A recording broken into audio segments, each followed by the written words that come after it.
പുതിയ പാമ്പൻ പാലം നാടിന് സമർപ്പിച്ച് പ്രധാനമന്ത്രി നരേന്ദ്രമോദി. രാമനവമി ദിവസം രാമേശ്വരത്തെ രാമനാഥസ്വാമി ക്ഷേത്രത്തിൽ ദർശനം നടത്തിയ ശേഷമായിരുന്നു രാമനാഥപുരത്തെ പാമ്പൻ ദ്വീപിനെയും തീർത്ഥാടന കേന്ദ്രമായ രാമേശ്വരത്തെയും ബന്ധിപ്പിക്കുന്ന പാമ്പൻ പാലത്തിന്റെ ഉദ്ഘാടനം അദ്ദേഹം നിർവഹിച്ചത്. രാമേശ്വരത്ത് നിന്ന് താമ്പരത്തേക്കുള്ള പുതിയ തീവണ്ടി സർവീസും അദ്ദേഹം ഫ്ലാഗ് ഓഫ് ചെയ്തു. തീവണ്ടി കടന്നുപോയതിനു ശേഷം പ്രധാനമന്ത്രി പാലത്തിന്റെ വെർട്ടിക്കൽ ലിഫ്റ്റ് സ്പാൻ ഉയർത്തി. പിന്നാലെ തീരസംരക്ഷണ സേനയുടെ കപ്പൽ പാലത്തിനടിയിലൂടെ കടന്നുപോയി. രാമേശ്വരത്തേക്കുള്ള പുതിയ പാമ്പൻ പാലം സാങ്കേതിക വിദ്യയെയും പാരമ്പര്യത്തെയും ഒന്നിപ്പിക്കുന്നുവെന്ന് PMO ഓഫീസ് എക്സിൽ കുറിച്ചു.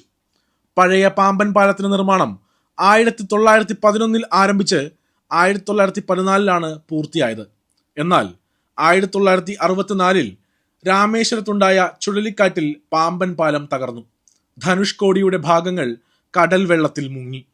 2 കിലോമീറ്ററിലേറെ നീളമുള്ള പഴയ പാലത്തിൽ കാലപ്പഴക്കം കാരണം അറ്റകുറ്റപ്പണി അസാധ്യമായ സാഹചര്യത്തിലാണ് പുതിയ പാലം നിർമ്മിക്കാൻ തീരുമാനിച്ചത്. ഇന്ത്യൻ റെയിൽവേയുടെ എഞ്ചിനീയറിംഗ് വിഭാഗമായ റെയിൽ വികാസ് നിഗം ലിമിറ്റഡാണ് 535 കോടി രൂപ ചെലവിൽ പുതിയ പാലം പണിതത്.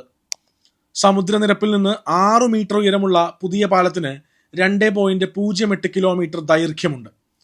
കപ്പലുകൾക്ക് വഴിയൊരുക്കാൻ വെർട്ടിക്കൽ ലിഫ്റ്റിംഗ് സംവിധാനത്തോടെ നിർമ്മിച്ച രാജ്യത്തെ ആദ്യത്തെ പാലമാണ് പുതിയ പാമ്പൻ പാലം.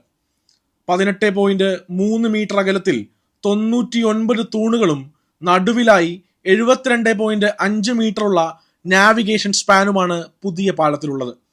പാലത്തിന്റെ ഈ ഭാഗം ഉയർത്തുന്നതിലൂടെ ചെറിയ കപ്പലുകൾക്ക് കടന്നു പോകാൻ സാധിക്കും.